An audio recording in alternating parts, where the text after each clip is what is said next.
જે લોકો પાછળ ઉભા છે આગળ આવી જાય, પાછળ ઉભા છે આગળ આવી જાય।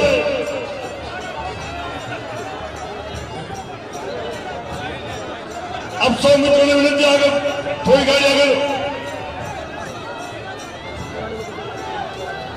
नमस्कार, कैसे हैं आप लोग? सुनाई नहीं दिया मुझे। कैसे हैं आप लोग? दम ही नहीं है आप में। कैसे हैं आप लोग?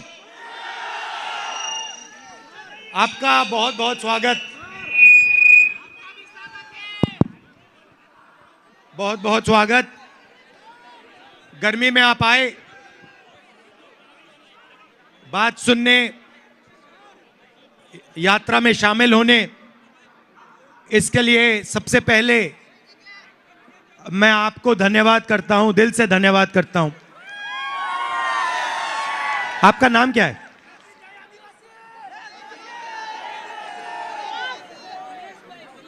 आपका नाम क्या है? विलेश भाई। क्या करते हो आप?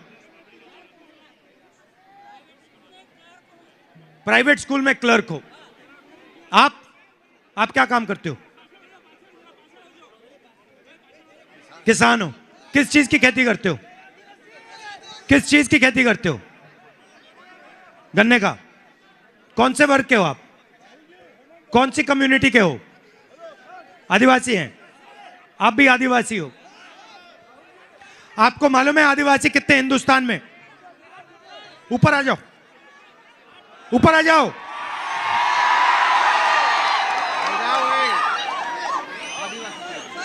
चलो भैया, घबराना नहीं है, आ जाओ।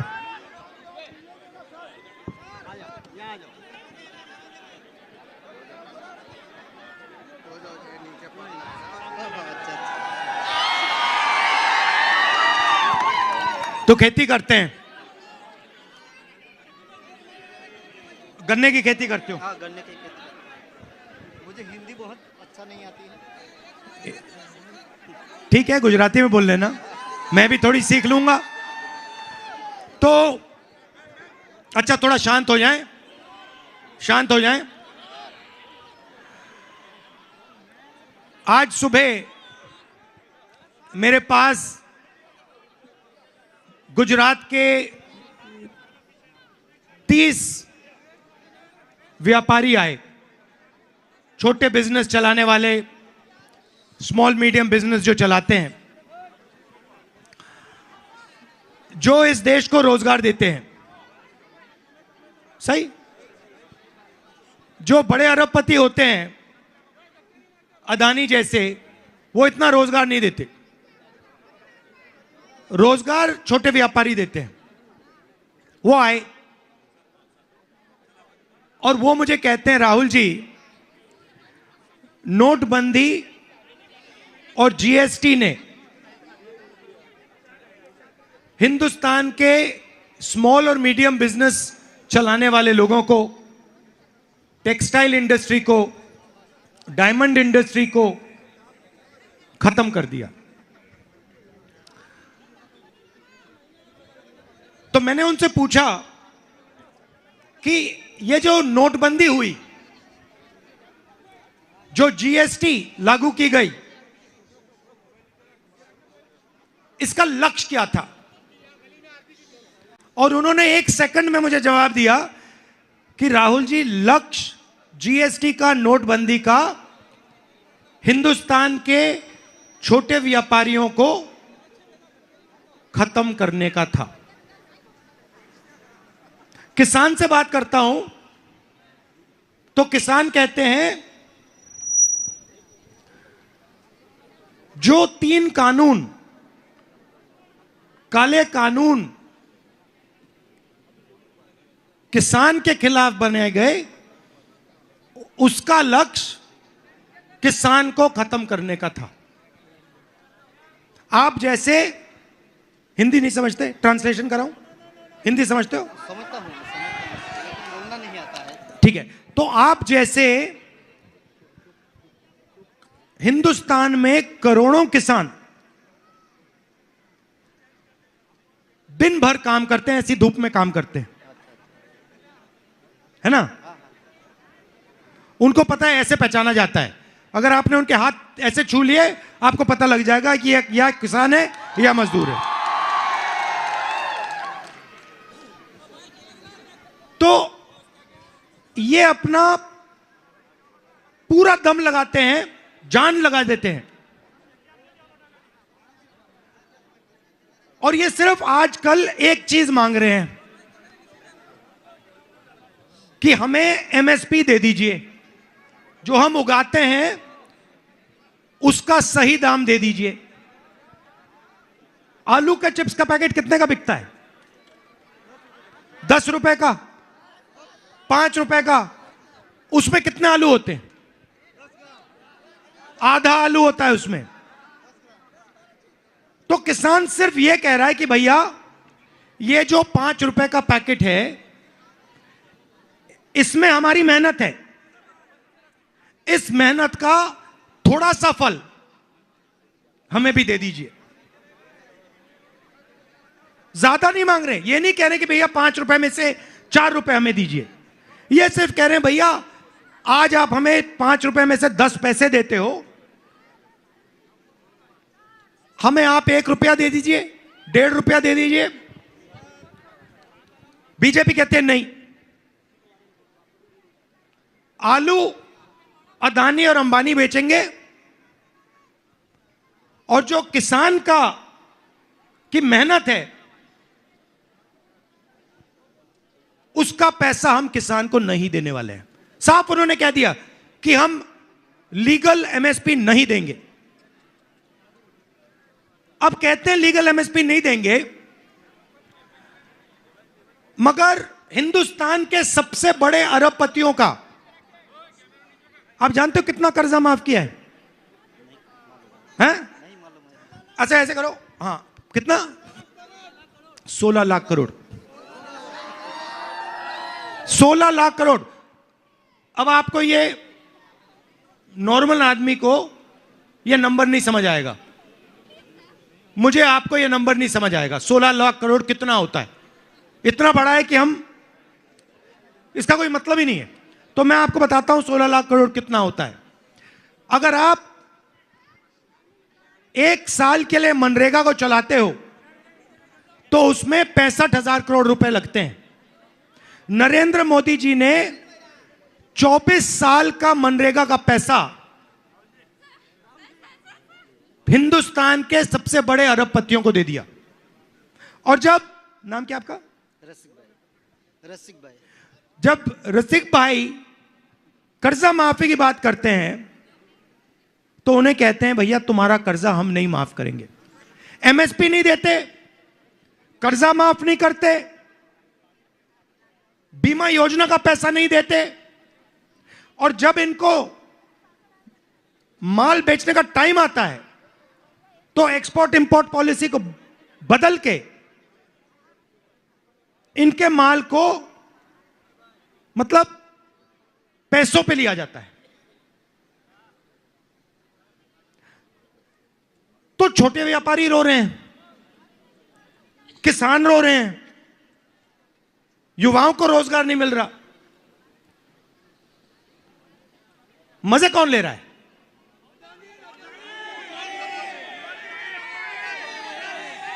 आप कोई भी बिजनेस देख लो, कोई भी बिजनेस आप देख लो, डिफेंस का देख लो,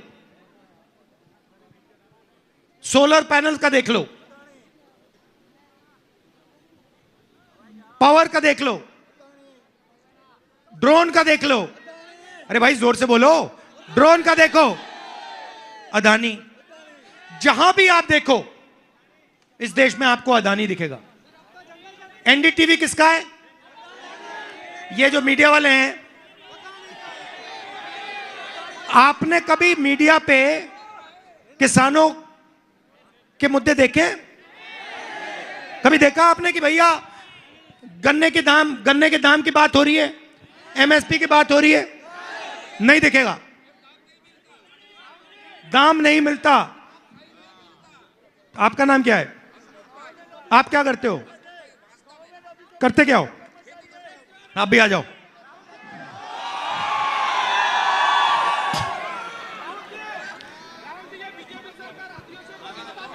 अभी मैं कर रही हूं, मैं आ रहा हूं, वहीं आ रहा हूं, बैठिए बैठिए, यहां जाइए।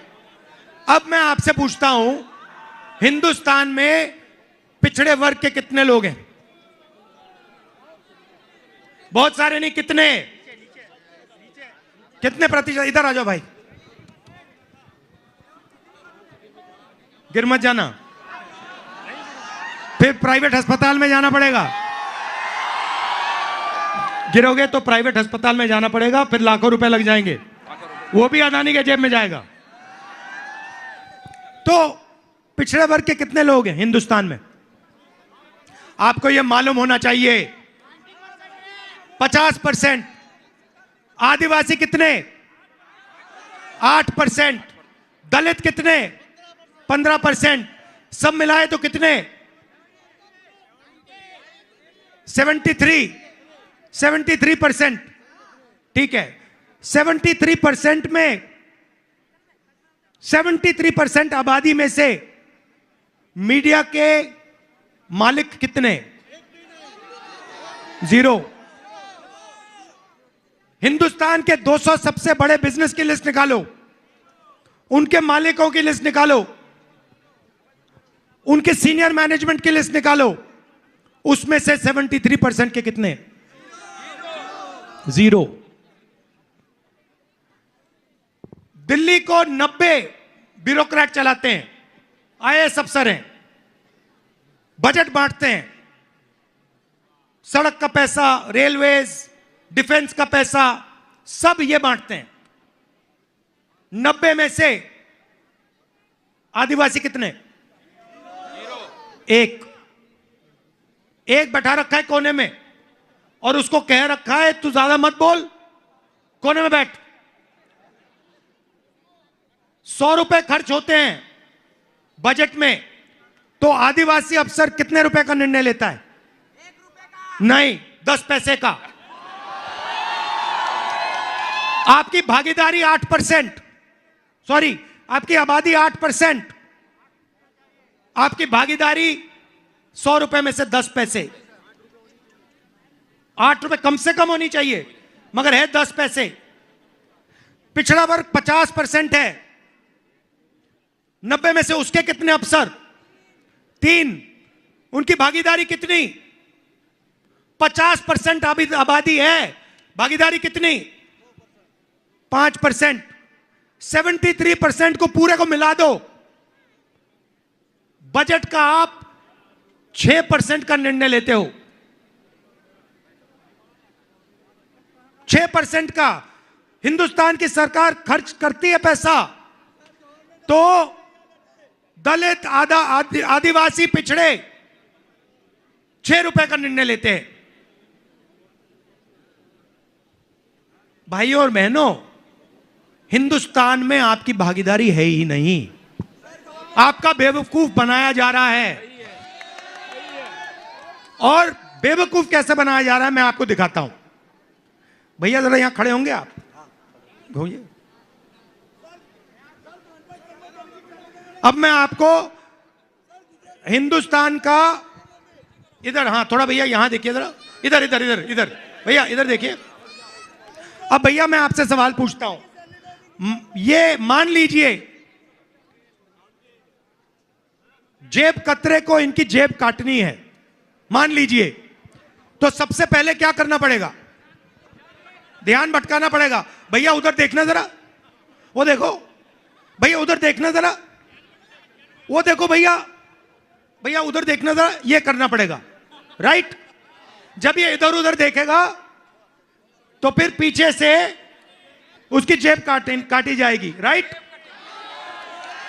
और तीसरे आदमी की भी जरूरत होती है, एक जो इधर उधर दिखाता है, दूसरा जो काटता है, तीसरा कौन होता है? ये लाठी देना मुझे।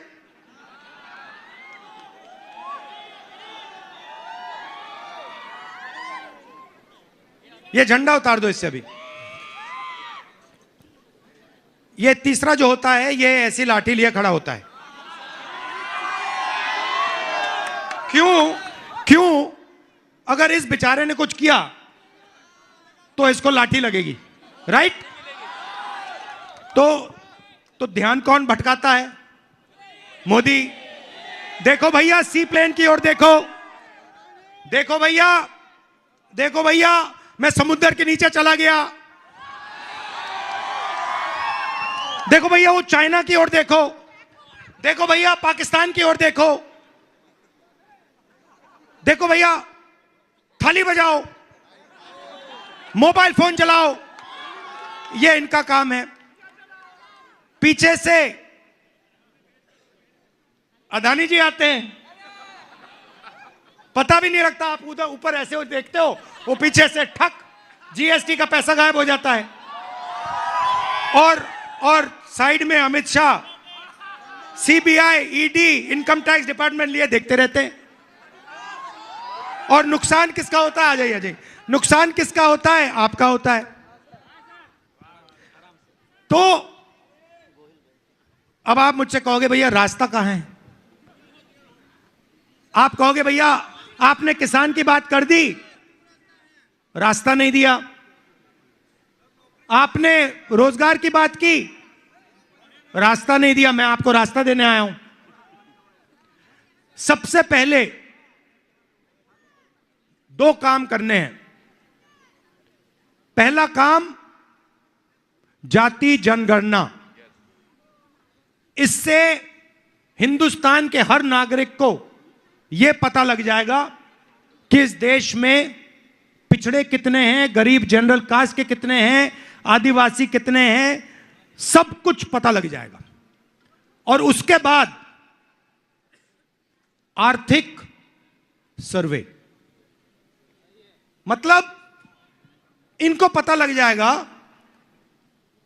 कि हिंदुस्तान का जो धन है उसमें से मेरे समाज के हाथ में इतना आ रहा है। हिंदुस्तान की जो संस्थाएं हैं, चाहे वो ब्यूरोक्रेसी हो, चाहे वो सेना हो, चाहे वो जुडिशरी हो, चाहे वो मीडिया हो, सबको पता लग जाएगा भैया मेरे जैसे लोग मीडिया में इतने हैं, सबसे 200 बड़ी कंपनी में पिछड़े इतने हैं, दलित इतने हैं, आदिवासी इतने हैं, दूध का दूध पानी का पानी हो जाएगा। आपको सब पता लग जाएगा।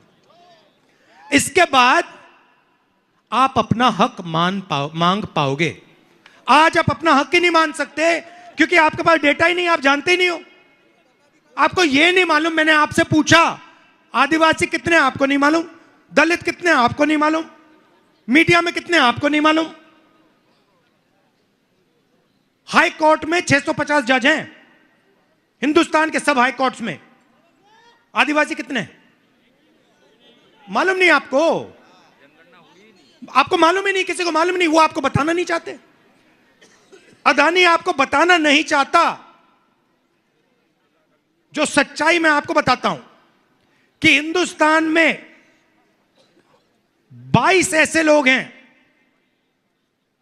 जिनके पास हिंदुस्तान के 70 करोड़ लोगों जितना पैसा है, जितना 50% पॉपुलेशन के पास पैसा है।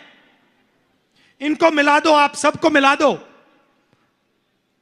70 करोड़ लोगों को इस साइड खड़ा करो, उतना ही पैसा 22 लोगों के पास है। 22 लोगों के पास इस जीप पे खड़े हो जाएंगे। एक तरफ 70 करोड़ किसान, मजदूर, बेरोजगार युवा, और दूसरे तरफ ये 22 लोग। कर्जा माफ किसका होता है? 22 का। 16 लाख करोड़ रुपए उनका माफ होता है। फसल बीमा योजना का पैसा कहां जाता है? उनके पास जाता है। पब्लिक सेक्टर को प्राइवेटाइज करते हैं, कहां जाता है? उनके पास जाता है। तो जाति जनगणना से, इकोनॉमिक सर्वे से यह साफ हो जाएगा। आपको पता लग जाएगा भैया ये 22 लोग हैं। आपने ये शर्ट खरीदी, कितने की खरीदी? 200 रुपये की। 200 की। इसमें आपने जीएसटी कितनी लगाई? देखो, शर्ट खरीद ली, जीएसटी नहीं मालूम। अच्छा एक बात बताओ, अगर यही शर्ट गौतम अदानी खरीदता तो वो आपसे ज्यादा जीएसटी देता या आपसे कम? मालूम ही नहीं आपको। आप कौन सी दुनिया में हो भाई? कम नहीं, ज्यादा नहीं, जितनी आप देते हो उतनी जीएसटी वो देता। मगर आपकी आमदनी क्या है? आपकी आमदनी क्या है?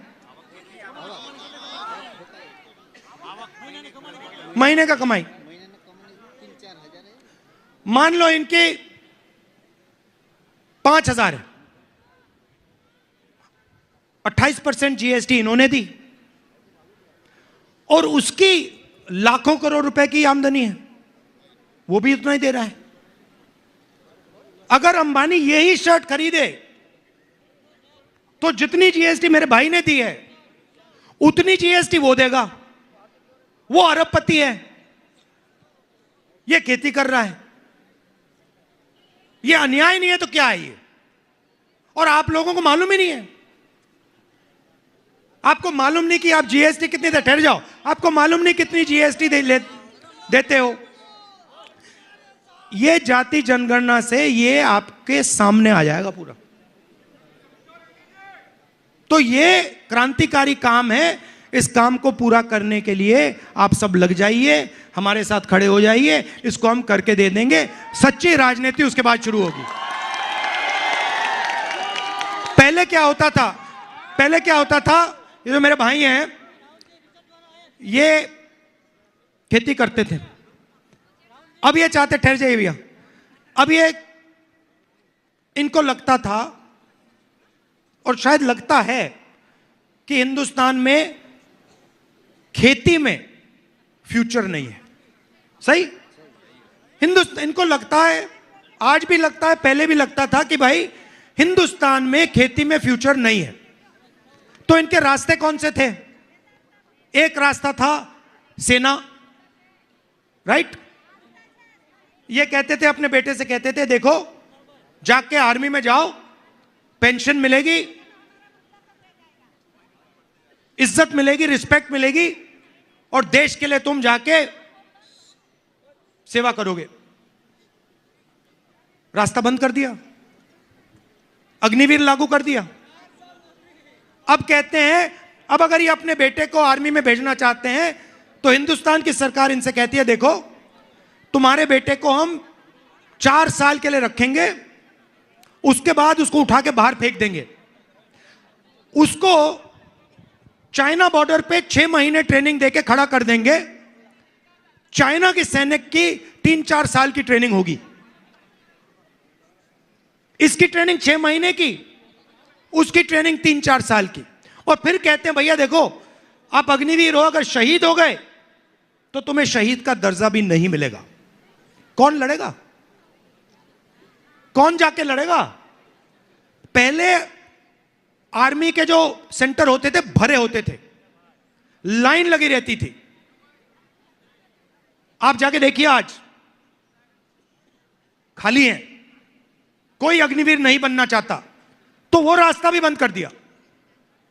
दूसरा रास्ता पब्लिक सेक्टर का था, BHEL, HAL, वहां पे आपके बेटे जा सकते थे, बेच दिया। किसको बेचा? उन्हीं 22 लोगों को, उन्हीं 22 को। पहले हथियार पब्लिक सेक्टर बनाती थी। नैट एयरक्राफ्ट का नाम सुना होगा आपने, पाकिस्तान के खिलाफ जब लड़ाई हुई थी उसने लटा दिया था उनको, वो HAL ने बनाया था। उनसे सारे के सारे कॉन्ट्रैक्ट लेकर वो उन्हीं 22 लोगों को दे रहे हैं। अदानी डिफेंस, रिलायंस डिफेंस, उन सबको दे रहे हैं। और जहां भी आप देखोगे, अगर आप छोटे व्यापारी हो, मजदूर हो, किसान हो, आपके सारे रास्ते एक के बाद एक बंद हो रहे हैं। पहले पब्लिक स्कूल हुआ करते थे, पब्लिक अस्पताल हुआ करते थे। आज अगर आपको चोट लगे, लाखों रुपए निकालो, उन्हीं 22 लोगों के पास जाएंगे। बच्चों की शिक्षा करवानी है, प्राइवेट कॉलेज यूनिवर्सिटी में जाओ, मालिकों के नाम देखो, वही 22 लोग हैं। तो यह मैं आपसे कहना चाह रहा था कि आपको अपने हक की लड़ाई लड़नी है। अच्छा, इस साइड भी देख लेता हूं। सॉरी, गलती की, इस साइड भी देखना था। तो ये मैं आपसे कहना चाह रहा था, ये जो एक तरफा काम किया जा रहा है कि सारा का सारा काम 22 लोगों, मैडम ठहर जाइए, 22 लोगों के लिए किया जा रहा है, 50 लोगों के लिए किया जा रहा है, ये देश के लिए अच्छा नहीं है, इससे देश कमजोर हो रहा है। तो ये मैं आपसे कहना चाह रहा था। आपने इतने प्यार से मेरी बात की और आपने मेरी मदद की। आपको थोड़ा कष्ट हुआ होगा, इसके लिए माफी मांगता हूं। आपको भी कष्ट हुआ होगा, इसके लिए माफी मांगता हूं। धन्यवाद। गले लगिए मेरे से।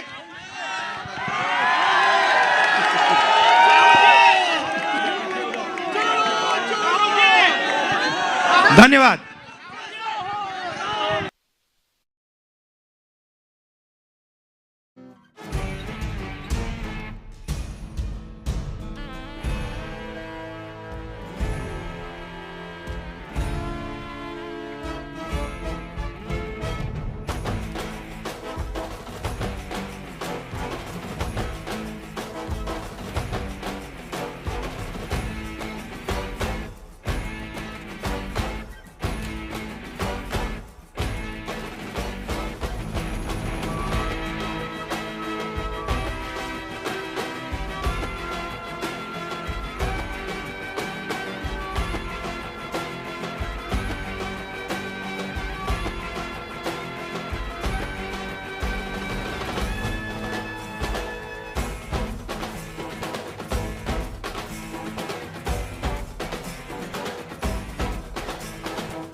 ये राह भले हो लंबी, ये राह भले दूभर हो,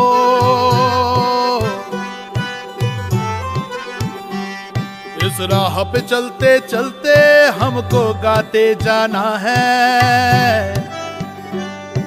जो भारत को मां माने वो साथ हमारे आए, आके चेहरे पे मुस्कान जगाने आए। सब अंधेरे धुल जाएंगे जब पाएंगे न्याय, हम तीन रंग लहराएंगे जब पाएंगे न्याय। सब अंधेरे धुल जाएंगे जब पाएंगे न्याय, हम तीन रंग लहराएंगे जब पाएंगे न्याय। न्याय जो मजदूर किसानों की मेहनत में रंग लाए, हर औरत के साथ चले, हर एक युवा के संग आए। न्याय जो भागीदारी का हर एक को अपनाए, पांच न्याय का परचम अपना गली गली लहराए। हम जुड़े और जुड़ जाएंगे जब पाएंगे न्याय, हम तीन रंग लहराएंगे जब पाएंगे न्याय। हम जुड़े और जुड़ जाएंगे जब पाएंगे न्याय, हम तीन रंग लहराएंगे जब पाएंगे न्याय। जन जन की बातें एक मन की बात के नीचे दबे नहीं। भारत माँ के बच्चे दानव दल के आगे झुके नहीं। संघर्षों की परिभाषाएं भविष्य को बदलाए। न्याय के पथ पर चलने वाले न्याय से पहले रुके नहीं। सब एक साथ मुस्काएंगे जब पाएंगे न्याय, हम तीन रंग लहराएंगे जब पाएंगे न्याय। हम सब एक साथ मुस्काएंगे जब पाएंगे न्याय, हम तीन रंग लहराएंगे जब पाएंगे न्याय। हम सब मेले हो जाएंगे जब पाएंगे न्याय, तीन रंग लहराएंगे जब पाएंगे न्याय। सब मेले हो जाएंगे जब पाएंगे न्याय, तीन रंग लहराएंगे जब पाएंगे न्याय।